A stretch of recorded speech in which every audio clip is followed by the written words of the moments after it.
So if it's not football, what is it? Are there racial undertones here? Racist undertones? You be the judge. Racism is so hard to sort of grasp and prove, but it just stinks. It smells of racist undertones, of too many white people in charge in this league who just roll their eyes at both father and son at Colorado. Jamal, Stephen A. said a lot about Sanders, but he also tweeted out, quote, "This is Kaepernick all over again." What's your reaction? My answer is no. That's my reaction. And I can't believe this is coming out of my mouth. The number one skeptic of the NFL. I'm somebody who many times in the Atlantic and in shows like this have talked about how this league has a lot of racist underpinnings. They, as you mentioned, they have a terrible track record. So I'm the last person to throw down the cape over the puddle for the NFL. But in this case, it wasn't about race. I think it had everything to do with the fact that they did not value Shedeur Sanders as a talent, as that kind of surefire, he's a lock as a first round or top 5 kind of guy. And again, in that draft process, that's an evaluation of who you are, your character, your football character, all those things. So if it's true, the reports that he was purposely tanking some interviews because he didn't want to go to those teams, showing up and doing other things with other teams, those kind of messages get out across the league, and they're going to reflect poorly on him. And so you can't, if they already think you're kind of a borderline talent, and then you add the extra stuff to it, it is going to greatly influence your draft stock. And no, we can't compare it to Colin Kaepernick. This is a man who lost his career when he already had been to a Super Bowl and done a lot as a quarterback, and then he had his career taken from him because of he made the mistake of actually standing up for black people. Shedeur, prove him wrong, I guess. Boy. So we have to continue our coverage of the Shedeur Sanders story. As many of you are aware, Shedeur Sanders is the son of NFL legend Deion Sanders. Shedeur Sanders played quarterback for Colorado, and the race hustlers, the pro-blacks, got upset because the NFL decided that he was not worth a first-round pick, okay, or a second-round pick, or a third-round pick, or a fourth-round pick. He got picked in the 5th round by the Cleveland Browns, where players' careers typically go to die, right? So who knows, okay? Maybe, just maybe, the NFL was sending a message to Shedeur Sanders, even though I honestly believe that this may be a blessing in disguise for Shedeur, because he'll have a chance to at least play, right? And if he's as good as the race hustlers claim that he is, then this is only going to make his story better, right? And again, if he's that guy, he should be able to overcome some adversity. However, again, that doesn't stop the race hustlers and the pro-blacks from boohoo, whine, and crying racism, okay? They've been boohoo, whine, and crying racism since the NFL draft started, okay? And they are trying to make it seem like Shedeur is the biggest victim in the world and that the white man is out to get him. Oh, no, the white man is trying to humble the black man, right? This is what they're upset about, right? They're upset because they believe that all of the racist white NFL owners got together and said, we're going to punish this black man, right? And this is what a lot of these people are now claiming. But clearly, right, just using a little bit of facts, logic, reason, okay, not seeing the world through race-colored shades, right? This is not racism, okay? This really doesn't have anything to do with race as much as it has to do with the fact that Shedeur Sanders, along with Deion Sanders, his father, put themselves in this situation due to the fact that, first and foremost, Shedeur is not that good. He's not as good as Deion believes or all of the other race hustlers believe, because if he was, then he would have been picked in the first round. But he wasn't picked in the first round because he's not that good. But also on top of that, the other things, right, the other off-field things are the reason why he wasn't picked. And I think Cris Carter explains this, I think, better than anybody that I've heard, okay? And Cris Carter, being a black person, telling the truth about another black person means that he's going to get a whole lot of hate, right? These people are going to come out of woodwork and say that Cris Carter is selling out, right? He's selling out and he's tap dancing for the white man, right? This is what they're going to be saying. You know, the fact they got Cris Carter up here talking noise on Shedeur Sanders, they let you know. On that video I posted where homeboy was saying the gatekeepers Cris Carter is a prime example because he went on this sports show or blog or it was talking straight down on Shedeur Sanders. So that lets you know what the dude said in that video was not a lie. You have gatekeepers, and then he's saying they always use a blackface to say what the white face won't say. I'll remember that. Man, come on, bro. Cris Carter fixed his mouth to say the number one thing that did not happen was there was not a collusion with NFL owners in regards to Shedeur Sanders slipping from a top pick to pick number 144 in the 2025 NFL draft. Come on, man. Come on. I know some of y'all saying, well, he's right, man. I mean, he called it. Family, let me explain something to you. Everything ain't for public consumption. Even if he thought that way, he shouldn't have opened his mouth to say that in a public forum. That's right, I said it. Come on, man. There's a thing called discretion. Cris Carter being one of the elders, he should know better. Look, man, Cris can't try to fake the funk and act like there isn't a major race issue in the NFL as it is in America overall. He knows it's out there. Yeah. So before we get into this, I just want you guys to know, if you don't agree with the pro-blacks, then you're selling out, right? And you have to stay on code, okay? Which means that you have to agree with the pro-blacks on everything, or else you aren't really black, okay? You're doing the tap dancing for the white man. Tap dancing means that you're telling the truth, right? When you're telling the truth, when you're using logic and facts, when you're not thinking with your emotions, when you're not judging the world with your race-colored shades on, right? That means that you are tap dancing, okay? That is what that means, okay? So I'm just saying, I just want people to understand what people are going to say about Cris Carter telling the truth. All right, so what happened with Shedeur Sanders? Well, a number of things happened. The number one thing that didn't happen was there was not a collusion message with the NFL owners. Okay, what? Okay, a lot of people think that. Because they wouldn't be able to keep a secret like that.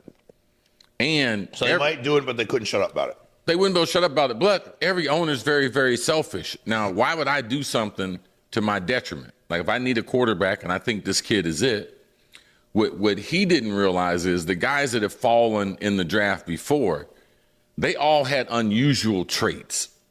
Like they had some superstar qualities to them. Now, some other things happened that made them fall, but Shedeur and his family, they overplayed their hand. Them thinking that he was in the same evaluation mode as Eli Manning, they didn't play that right. Them trying to narrow the teams that he was going to go to, that didn't do right. Not working out at the combine, that wasn't the right thing. His interview process, obviously he could have done a lot better in that. Yeah, so again, this is what the pro-blacks will call selling out, right? Tap dancing. All of these things Cris Carter is currently outlining are factual and logical reasons for why Shedeur Sanders will not be drafted in the first round, right? But according to the pro-blacks and the race hustlers, no, it has to be racism. It has to be these white men. They wanted to humble a black man. And it's like, well, if he's not showing up to the interviews, if he's not doing the workouts, if his actual athletic talent is mediocre, then again, why is it that you would believe that racism is the reason why he fell to the fifth round when he's not doing all these things, right? All these things that he should do as a player. And the crazy part is that if he did all these things, he probably would have been drafted in the first round. But because he actively chose not to, that's why he wasn't drafted. I don't understand again where the whole racism thing is coming from, right? That's my whole thing, okay? I'm trying to figure out exactly where is the racism coming from. Even Jamel Hill one of the biggest race hustlers ever, right? She said that, hey, this is not about race, right? So again, that's my whole thing. A lot of people left that meeting, felt he was very, very entitled. Which meet? Like, because they said Brian DeBall, the Giants coach, had said he didn't like the meeting. He asked him, he had some book, was his playbook or something he was supposed to know, and he said he felt weird about it. I don't know who else said they didn't like the meeting with him. Or were just people behind the scenes saying they did? Well, the thing about it, they didn't draft him. I know that. So it's part. not the tape. And he likes guys to be a little more open before he lets it go. And he doesn't have a big-time arm. He's not a big guy. He's not overly athletic. So his measurables are not, say, first-round measurables. But he played football like a first-rounder. But his tape's first-round tape. But his measurables are not first-round measurables. Well, you don't play football all the time. You're a human being the rest of the time. And how you're going to be in the locker room, how he already came up with this line of merchandise, legendary, like he's already calling himself legendary. All those things are problems. Right now, he's working check to check, man. Like, he's not going to get a big signing bonus. There's not going to be a big guarantee.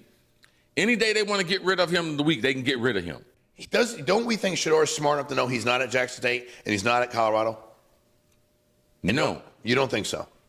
I listened to too many of his answers. I saw too many of the outtakes. I saw too many times he was working out with other players, and he said things that I thought were highly questionable for my franchise quarterback. So like what? When he was working out with Cam Ward, him and Cam Ward, the number one pick. Yeah. Hey, man, you want to cut a rap video together? No, I want to be known as a football player. And he's like, what do you do for fun? He's like, I play football. Like, on perfect time already. Come on, bro, let's make a song. Let's drop one, Richie. I play football. Here we go. Football. I play football. You ain't got no hobbies outside of that? I play football. That's the only hobby? I want people to know me as football players. When they search up Cam Wood, we say American football.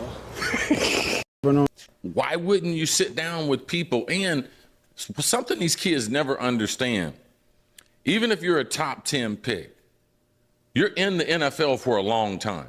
Yeah. So your interview, your tape, people in the room that see you, someone can like you in the room. They might not draft you 5-10 years later, man. You're looking for a guy, you're looking to trade, and they remember your interview. Yes. The interview you had. It's a small world. This whole thing with Dion and the media and everything, like, it's out of control. Like, it did not help him. It helped him make money in college because he got followers, but it actually hurt him as far as him getting a job as an NFL quarterback.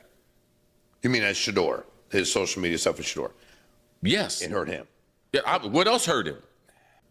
I know you've heard his interviews. Let me tell you what he understands today. Okay. He ain't running shit.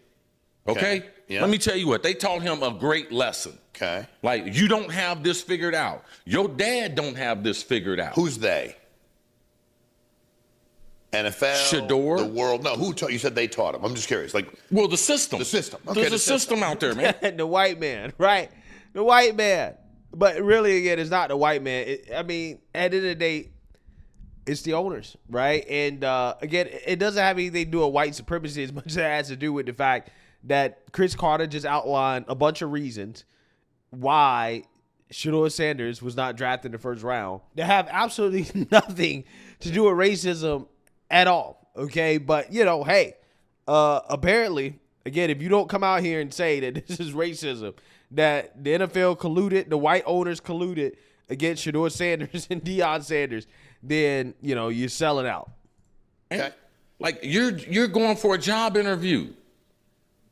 So for his job interview, he was so concerned about, what his outfit was. His necklace was over $100,000. Like, he hadn't even convinced people that you're the face of our franchise. Matter of fact, he had convinced people that they were better off going in a different direction, even with people who had lesser talent. That's the rub he put on the people. if that's the case, that's a bad interview, bro. No, it is the case. He didn't get drafted right. It's no speculation. Like, we're through the draft. We threw 3 days. He threw away at least $30 to $50 million. At least. Yeah. Yeah, he did. He did.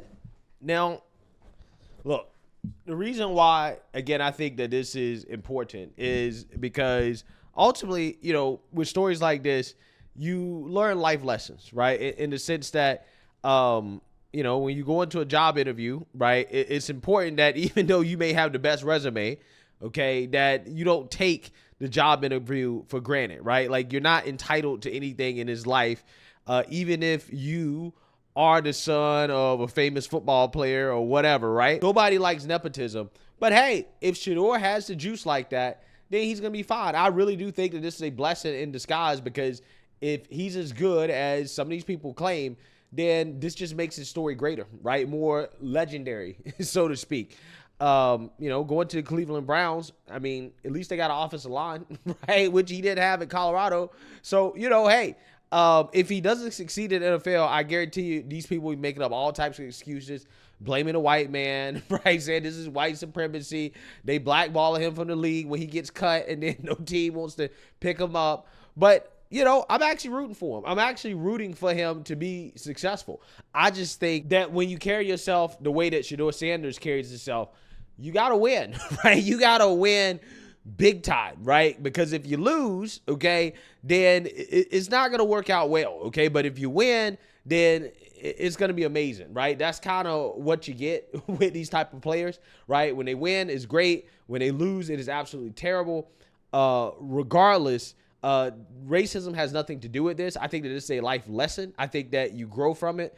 You get better. You prove people wrong, and you just kind of go from there, right? I think that all of the racial division that is happening in our society as a result of stories like this is just unnecessary. But it still exists because, unfortunately, we have a class of race hustlers and gullible people who follow them, who are obsessed with black victimhood, right? They're obsessed with creating victimhood stories out of black people. And this is just another one of those attempts. Again, when you have Jamel Hill coming out and saying that this is not about race, and this is probably not the story that you want to make about race. But, I guarantee you that this Shedeur Sanders conversation is not over, right? The topic is not going to go away, and they're going to continue to play up the race narrative here if Shedeur doesn't have the career that they want him to have, right? The career that they think that he's entitled to. But let me know what you guys think. Make sure you like, comment, and subscribe. Most importantly, share a Black conservative perspective. Peace.